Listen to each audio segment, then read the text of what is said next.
야, 이 차 진짜 오랜만에 보네요. 폭스바겐 ID4입니다. 이 차량이 국내에 들어온 게 2022년이고요. 저도 그때 신차 발표회랑 시승을 했었던 기억이 납니다. 3년 만에 ID4를 이렇게 다시 타보게 되는데요.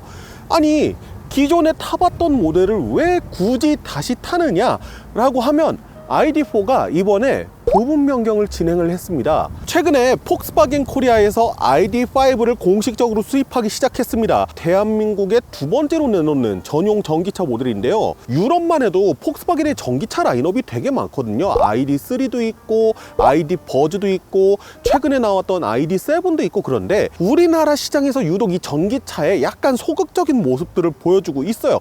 그런 폭스바겐에서 두 번째 전용 전기차 모델을 딱 내놓으니까 거의 비슷한 시즌에 나왔는데 얘가 묻혀버렸어요. 오늘은 이 폭스바겐 ID4를 타보면서요, 어떤 것들이 변했는지 여러분들께 전달을 해드리려고 합니다. 그러면은 지금부터 출발해 보도록 하시죠. 전통적인 자동차 소비자라고 하면은 부분 변경이라고 했을 때 디자인의 변화를 가장 크게 생각할 겁니다.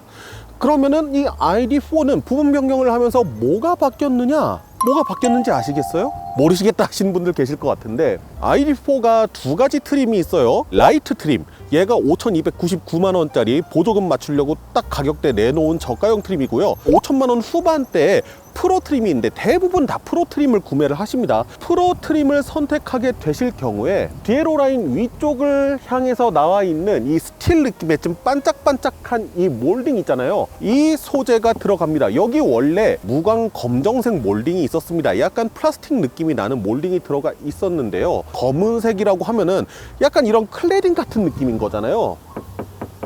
이런 클레딩 같은 소재를 넣게 되면은 아무래도 조금 더 아웃도어 라이프, 오프로드 이런 곳에 잘 어울리지만, 이런 스틸 느낌이 나는 반짝반짝한 소재를 쓰게 되면은 뭔가 조금 도회적인 느낌이 들거든요. 사이드 뷰에서 인상이 상당히 많이 바뀌었습니다. 이 색상과 맞춰서 프론트 범퍼 립 부분에 같은 색상의 마감재가 들어갔어요. 끝입니다. 끝이에요. 프렁크 없는 것 기존하고 동일하고요. 부분 변경하면 휠 디자인 많이 바꾸잖아. 20인치의 휠 디자인 기존의 것 그대로 씁니다. 그리고 후면부 디자인도 바뀐 게 없어요. 아니, 이게 무슨 부분 변경이야 라고 생각하실 수도 있는데, 일단은 조급하게 생각하기 전에 실내 들어가서 또 마저 보시자고요. 실내에 들어와 봤는데 기존의 ID4와 같은 것 아니냐 라고 하면요, 아닙니다. 바뀐 게 있어요.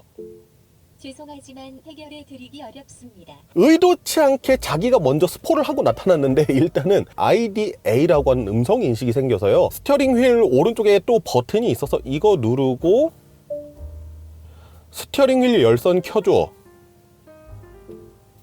알겠습니다. 실내 온도 23도로 낮춰줘. 알겠습니다. 앞 좌측 온도를 23.0도 도로 설정할게요. 네, 한국말을 좀 잘 못하긴 하는데 상당히 잘 알아먹는 음성 인식 시스템이 생겼다. 일단 이거 첫 번째 변화점이고요. 센터 디스플레이의 크기가 조금 더 커졌습니다. 기존에는 약간 유선형의 디자인이었던 것 같은데 조금 더 직사각형에 가까운 디자인을 쓰면서, 원래는 이게 12인치짜리였거든요. 그런데 12.9인치로 0.9인치나 늘어났습니다. 디스플레이의 크기가 늘어나면서 이 밑에가 조금 레이아웃이 바뀌었어요. 원래는 여기가 조금 더 넓어서 터치패드 형태로 버튼이 몇 개가 더 있었습니다. 그 버튼이 전부 다 이 위쪽으로 올라갔습니다. 그리고 가운데 원래 터치 형태로 비상등 버튼이 있었어요. 이거 제가 3년 전의 일이긴 한데 기억이 납니다. 되게 안 좋게 평가를 했던 걸로 기억이 나는데, 그게 에어벤트 사이에 물리식 버튼으로 들어갔습니다. 아, 이거는 상당히 칭찬한다. 그리고 이거는 조금 아쉬운 점이라고 말씀드릴 수 있을 것 같은데, 이거는 개인적인 취향 부분에 있어서, 원래 ID4가 브라운 시트와 그레이의 투톤이었었는데 아예 그레이 원톤으로 바뀌었습니다. 심플한 거 좋아하고 뭐 깔끔한 거 좋아하신다고 하면은 이 디자인 마음에 들어 하실 것 같은데, 저는 개인적으로 인테리어 소재에 있어서 조금의 유채색이라든가 화사한색이 들어가는 것을 좋아해서 브라운 시트가 없어진 것이 조금 아쉽더라고요. 또 바뀐 점 중에 하나, 기존의 ID4 같은 경우에는 스티어링 휠 앞쪽에 있는 계기판 바로 옆 앞에 기어 노브가 붙어 있었어요. 그런데 그 기어 노브가 사라졌고요. 스티어링 휠 칼럼 오른쪽으로 넘어왔습니다. 돌려서 변속하는 형태거든요. 위쪽으로 돌리면 드라이브, 아래쪽으로 돌리면 후진. 전면에 있는 이 작은 디스플레이의 디자인이 살짝 바뀌었습니다. 뭐 이건 그렇게 중요한 건 아니니까요. 그런데 그거를 제외한다고 하면요, 거의 다 똑같습니다. 센터 페시아 쪽의 디자인 동일합니다. 그래서 여기에다가 설치하거나 여기에다가 설치하거나 할 수 있는, 이 선택할 수 있는 컵홀더도 그대로 있고요. 리어 버튼을 눌러야지만 뒷좌석 창문을 내릴 수 있는 저 불편한 구조도 그대로 가져왔어요. 음성인식이 들어가서 좀 낫겠지 싶었거든요. 뒷창문 내려줘. 화면을 통해 설정을 진행할 수 있습니다. 이것만 못 알아먹더라고요. 그러면은 이렇게 생각하시는 분 계실 수 있을 것 같습니다. 야, 이게 무슨 부분 변경이냐, 그냥 이 정도면 연식 변경이라고 하고 그냥 대충 넘어가지. 사실 ID4에 바뀐 거는 이게 큰 게 아니에요. 오프닝에서도 잠깐 말씀드렸지만 최근에 무슨 차가 출시됐다 그랬죠? ID5가 출시됐다 그랬죠? ID4를 기반으로 한 SUC, 스포츠 유틸리티 쿠페 형태의 차량입니다. 그 차량이 기존의 ID4보다 조금 더 높은 출력의 전기 모터가 들어갔거든요.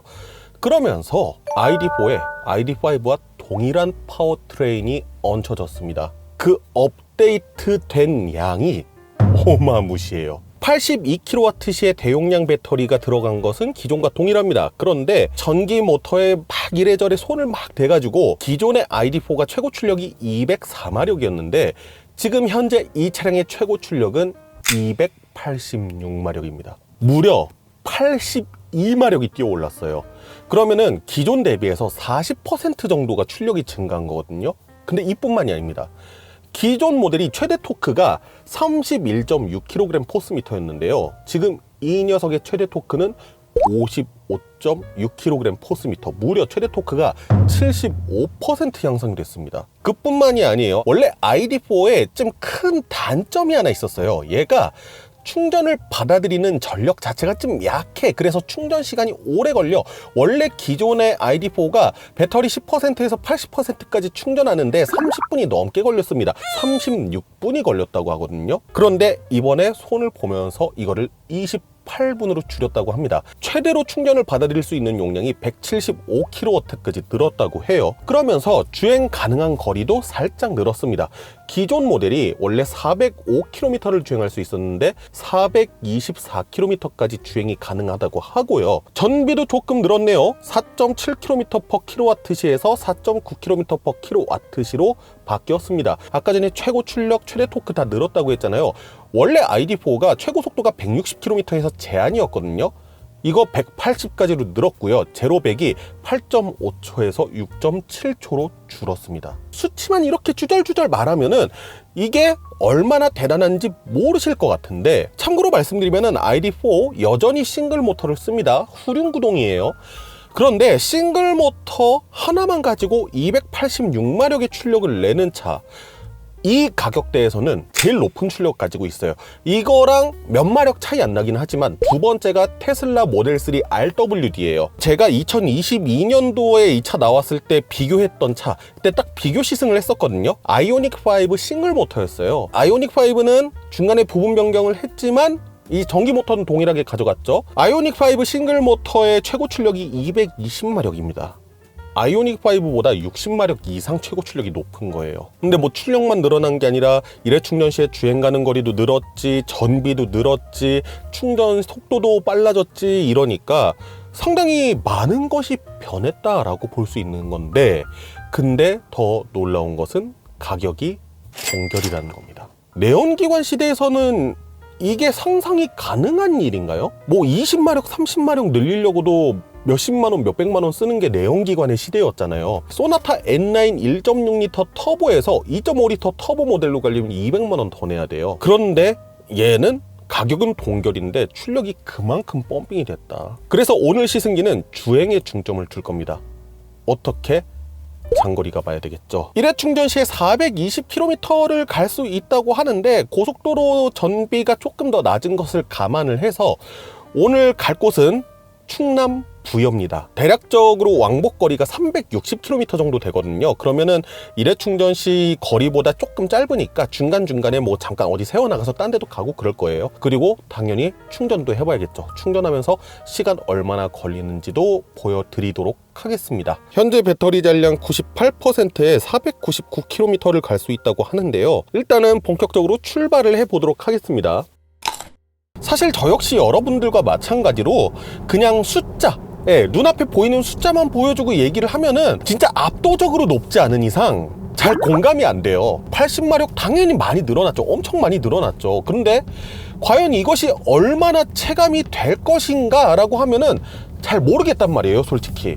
그 변화는 가속 페달을 밟는 순간 바로 알 수 있습니다. 3년 전에 처음 탔었던 ID4에 대한 인상, 솔직히 말씀드려서 파워트레인을 놓고 본다고 하면은 인상적인 차는 아니었어요.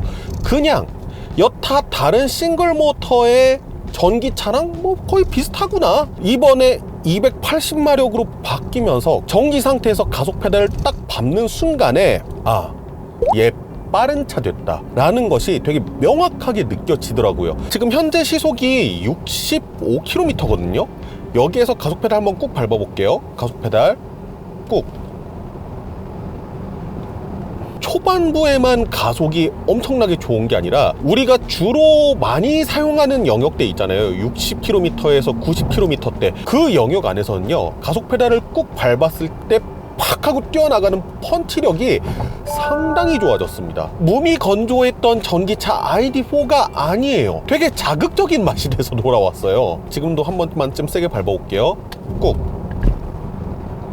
적당히 앞이 쫙 들려주는 느낌까지 있어서 체감적으로도 이 튀어나가는 느낌 자체가 상당히 크게 납니다. 이거는 사실 이 영역대의 보급형, 그러니까 좀 가격을 낮춘 싱글 모터의 전기차에서는 쉽게 보기는 어려운 부분들이거든요. 지금 현재 시속 90km거든요 가속 페달 꾹.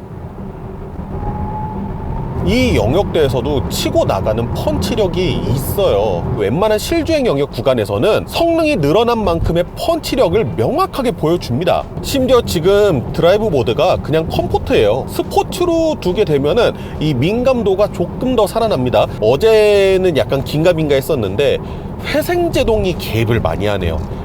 가속 페달에서 발을 뗐을 때 그냥 자동적으로 엔진 브레이크가 걸리는 듯이 회생제동이 개입을 하면서 코너링 같은 데에서 좀 유용하게 쓸 수 있게끔 세팅이 되어 있네요. 에코 모드로 두면은 가속 페달 세게 밟아도 반응 잘 안 하겠죠? 그래도 반응하네요, 어느 정도는. 자, 여기서 스포츠 모드로 두고 조금만 밟아 보겠습니다. 가속 페달 꾹.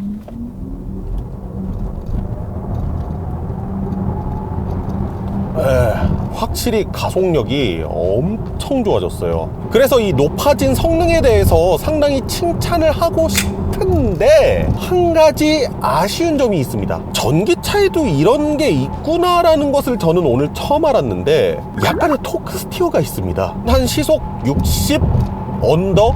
그 정도에서 가속 페달을 100% 전개했을 때 한쪽 바퀴로 출력이 조금 더 들어가고 그거를 제어하기 위해서 컴퓨터가 뭔가 개입하는 듯한 그런 되게 이질적인 느낌이 들 때가 있습니다. 느낌이 과하진 않아요. 과하진 않은데 예민한 사람들은 아마 이거 느끼실 거예요. 다 잘 만들어 놓고 거기에서 살짝은 아쉽다라는 얘기를 좀 드리고 싶고요. 아쉽다기보다는 욕심이라고 말씀드릴 수 있을 것 같은데 전기 모터를 비롯한 동력계에 손을 댔는데 회생제동이 기존 모델과 동일하게 조절하는 게 한 단계밖에 없다.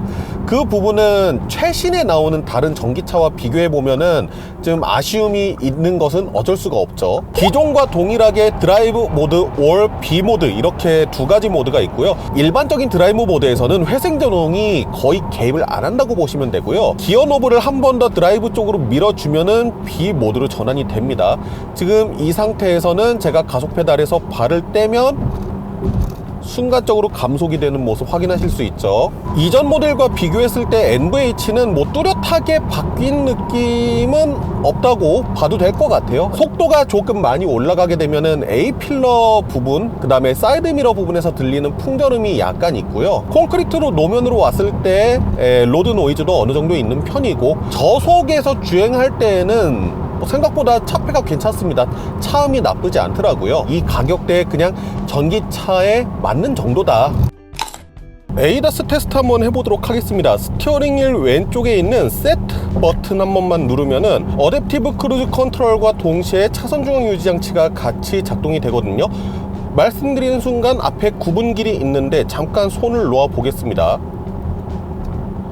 전방의 차량이 속도가 느리니까 천천히 감속하는 모습도 같이 보실 수 있으셨죠? 직접 조향하세요라고 경고가 떴습니다. 네, 지금 경고가 뜨죠? ID 라이트 앞에서 반짝반짝거리면서 정신 차려라, 정신 차려라 이렇게 경고를 해줍니다. 그리고 이때 스티어링 휠에 손을 갖다 대기만 하면은 바로 풀리는 거 보실 수 있으시죠? 정전식 스티어링 휠 들어가 있습니다. 이 상태에서도 스티어링 휠을 계속 안 잡으면 어떻게 되는지는 제가 그 22년도에 ID4 시승할 때 보여드린 적이 있어요. 스티어링 휠을 잡으라고 경고를 해줬는데도 스티어링 휠을 안 잡는다 라고 했을 때 차량은 운전자한테 심각한 문제가 발생했다는 것을 인지를 하게 됩니다. 임의로 인지를 하게 되는 거예요. 그렇게 경고를 했는데도 운전자가 말을 안 들어먹으니까, 아, 이 양반 지금 쓰러지거나 아니면 잠들었구나. 그래서 순간적으로 브레이크를 살짝 탁 잡았다가 놔줬다가 탁 잡았다가 놔줬다가 하면서 운전자의 관심을 계속 환기를 시킵니다. 그랬는데도 이 양반이 말을 안 들어먹는다. 아, 그러면 진짜 이 양반 큰일 났다 싶어서 그때는 비상등을 켜면서 차량을 정지시키는 거. 그 에이다스 기술은 정말 좋다, 정말 좋다라고 말씀드렸는데 여전히 ID4에 들어가 있는 거 확인하실 수 있고요. 전방 차량 때문에 속도를 줄였습니다. 되게 부드럽게 감속해줬어요. 여기에서 방향지 시등을 켜면은 살짝쿵 가속을 해주네요. 뭐 사실 요즘에 차선 중앙 유지라든가 아니면 어댑티브 크루즈 컨트롤의 가감속 능력이라든가 이런 것들은 상당히 많이 상향 평준화가 되어 있습니다.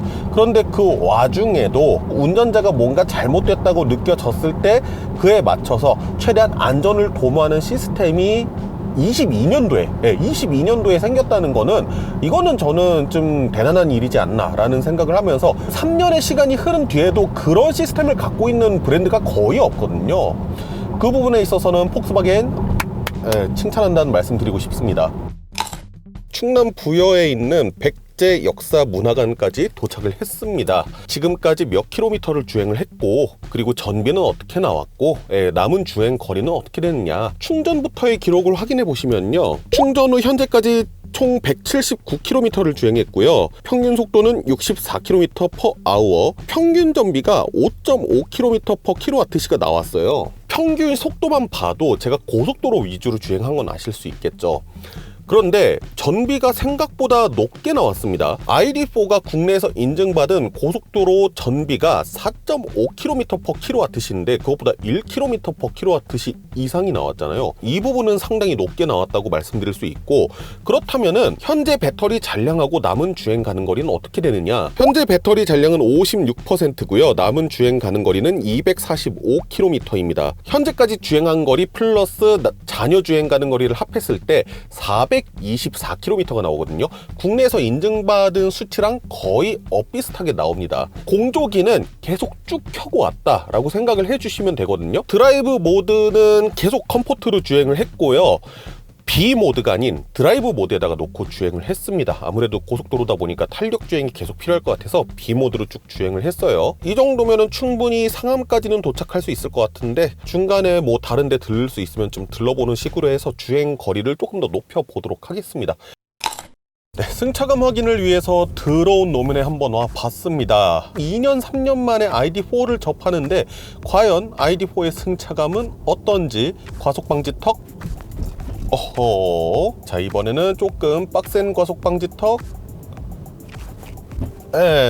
국내에 안 들어오는 폭스바겐의 전기차 중에 ID3라는 모델이 있어요. 걔가 폭스바겐 골프 쪽하고 조금 더 가까운 모델이긴 한데 어쨌든 폭스바겐 전기차의 가장 베이직한 모델 중에 한 대란 말이에요. ID4가 폭스바겐이라든가 여러 유럽 차들을 생각했을 때, 그리고 그런 유럽 차량들의 소형 차들을 생각했을 때 생각나는 그 승차감 있죠. 다소 탄탄함을 베이스로 하는 그 승차감을 지니고 있습니다. 네, 확실히 좀 탄탄해요. 그렇다고 해서 너무 딱딱하다거나 그런 승차감은 아니거든요.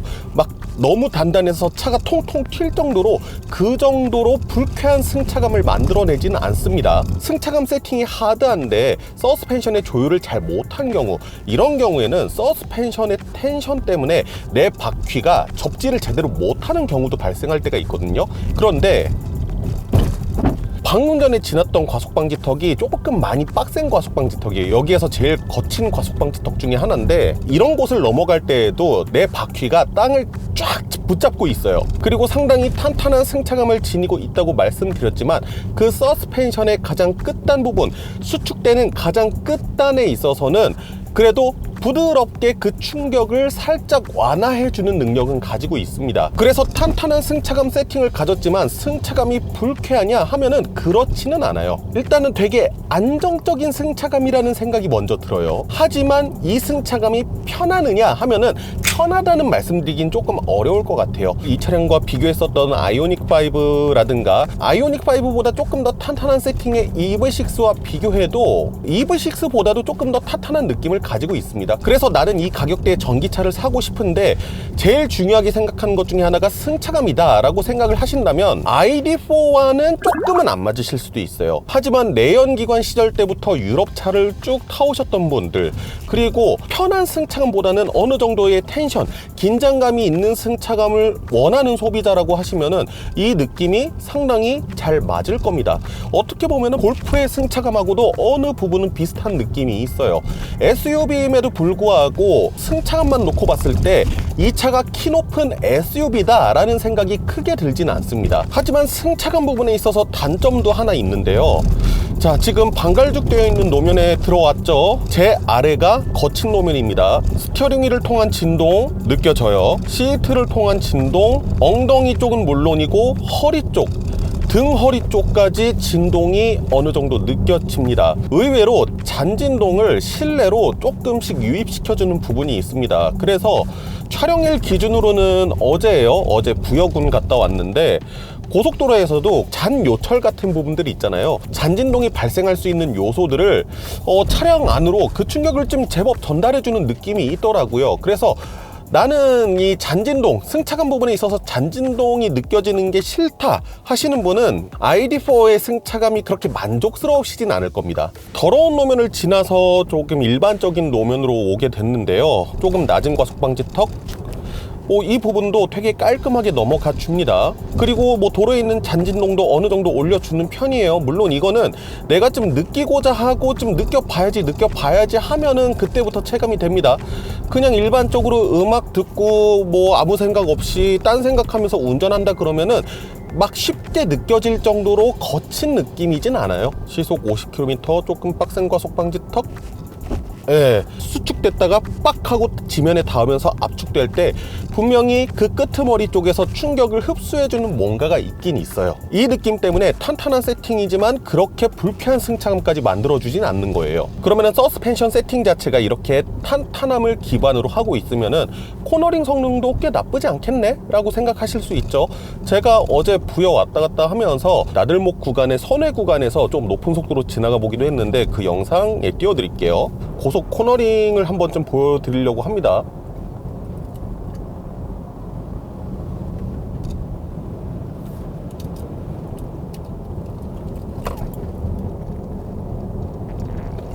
롤이 거의 없다시피 딱 차체를 밑에서 받쳐주는 느낌을 가지고 있어서 고속 코너링에서의 안정감이 상당히 괜찮습니다. 크게 불안하다거나 그런 느낌을 받기가 좀 어렵더라고요.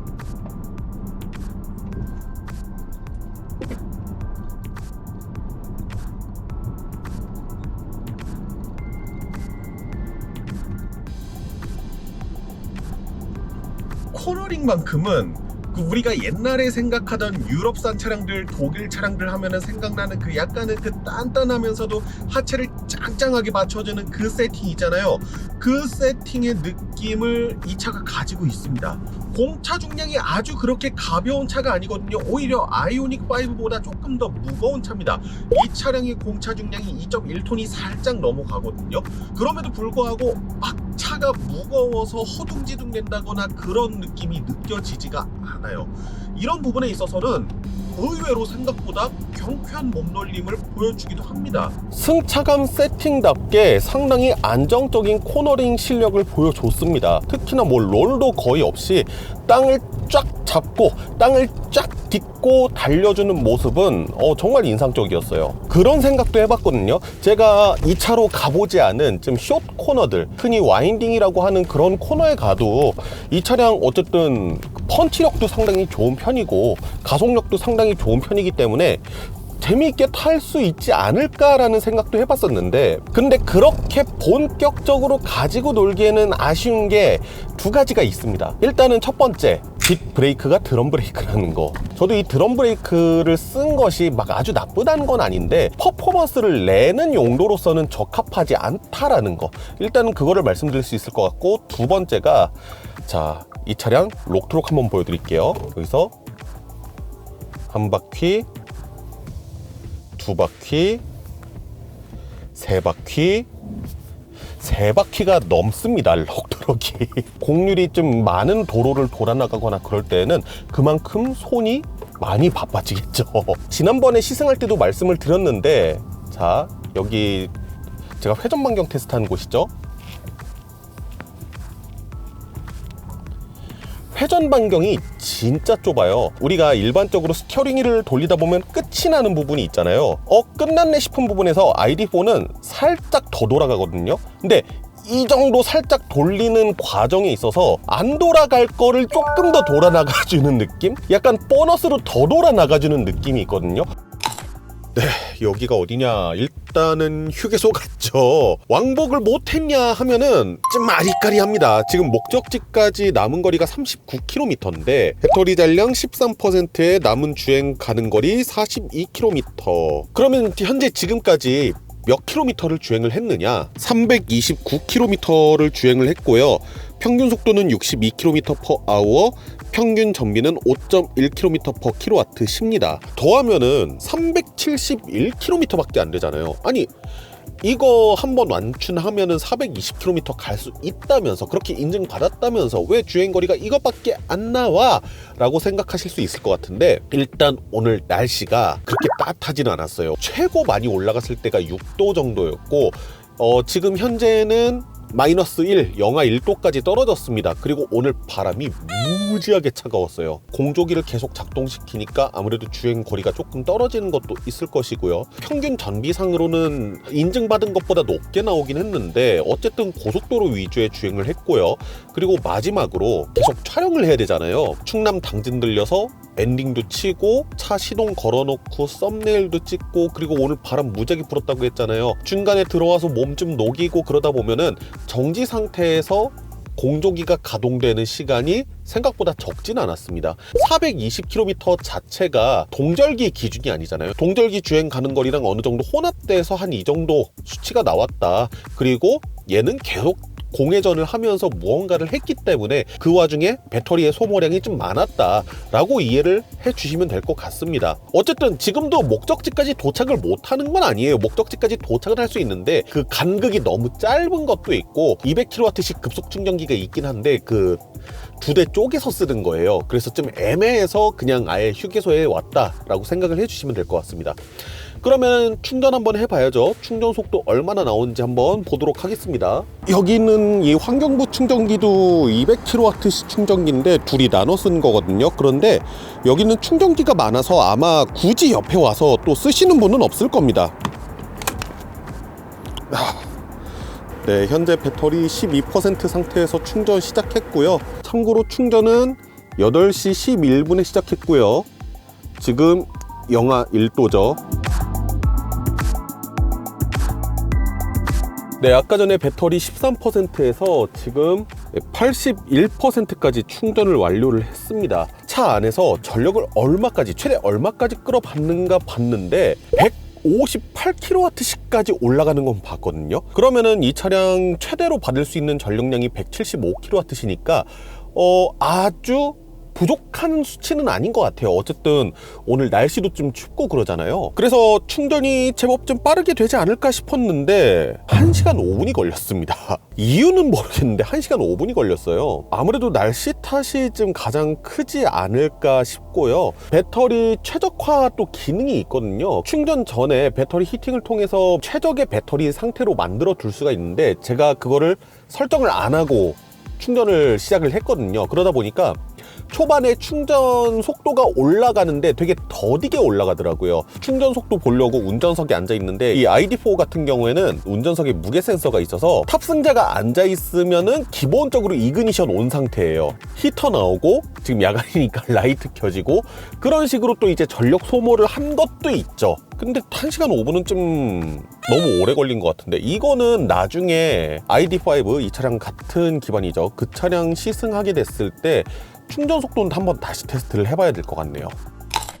사실 폭스바겐의 ID4라고 했을 때 딱 떠오르는 이미지, 폭스바겐의 대중형 전기차. 뭔가 이 차를 떠올렸을 때 이 차만이 가지고 있는 장점, 강점 이런 것들이 생각이 나지 않았었거든요. 그런데 3년 만에 부분 변경을 진행하면서 파워트레인의 성능을 대폭 끌어올린 이 ID4는 이제는 뭔가 좀 기억 속에 남을 만한 그런 녀석이 됐어요. 기존 모델 대비해서 80마력 이상 오른 출력과 1.5배 정도가 늘어난 최대 토크, 그리고 그런 최고 출력과 최대 토크를 우리가 실제 주행하는 일반적인 주행 영역에서 언제든지 흡보될 수 있게 세팅함으로써 제법 인상적일 정도로 공격적인 차가 되었습니다. 기존 모델에서도 장점이었지만 성능이 훨씬 더 올라가니까 눈에 돋보이는 하체 세팅. ID4는 과거 독일산 내연기관들이 가지고 있는 향수 같은 것들이 상당히 이 차량에 많이 숨어 들어가 있습니다.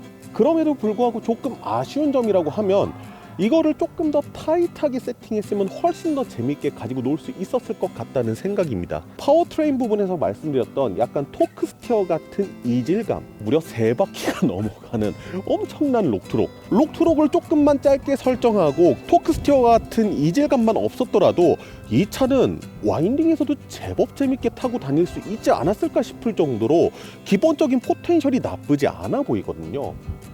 그런데 아무래도 전기차다 보니까 일상생활에서의 운전 편의성이라든가 이런 것들을 다 조율할 수밖에 없죠. 그러다 보니까 살짝은 그 조합이 아쉬운 느낌으로 나타나지 않았나 싶습니다. 야, 2022년이면은 불과 몇 년 전인데 이때 당시에 나왔던 전기차 ID4도 마찬가지고 현대 아이오닉5, 기아의 EV6 이런 차량들도 마찬가지인데 어느덧 이런 전기차들이 거의 1세대 취급을 받으면서 오래된 모델이 됐어요. 얘네들이 실질적으로 나온 지 오래된 게 아니라 그 사이에 전기차의 발전들이 너무 빨랐어. 말도 안 되게 빨랐어요. 그러다 보니까 ID4는 이제 와서 보면은 올드 스쿨 같은 느낌들도 없지 않아 있습니다. 따지고 보면은 또 없을 건 없어요. 있을 건 다 있는데 요즘 차량들의 화려함에 비하면은 조금은 떨어지는 부분들이 있다라는 거죠. 그럼에도 불구하고 가격 계속 동결해서 낮은 가격대에 살 수 있는 수입산 전기차잖아요. ID4만이 가지고 있는 이 약간 쾌활한 느낌, 움직임, 푸조 이 2008에서도 느껴봤었던 것 같은데 걔는 실제로 작은 차고 얘는 가족이 탈 수 있는 차량이잖아요. 그런 것들을 생각해봤을 때 이번 ID4의 변경은 분명히 장점이 많은 변경이고, 그리고 이런 차량을 원하시는 소비자들도 분명히 있을 거라는 생각을 하면서 오늘의 영상 마쳐보도록 하겠습니다. 지금까지 저는 자동차 콘텐츠로 밥 벌어먹고 살아야 되는 채널 카바오의 권혁재 PD였습니다. 감사합니다.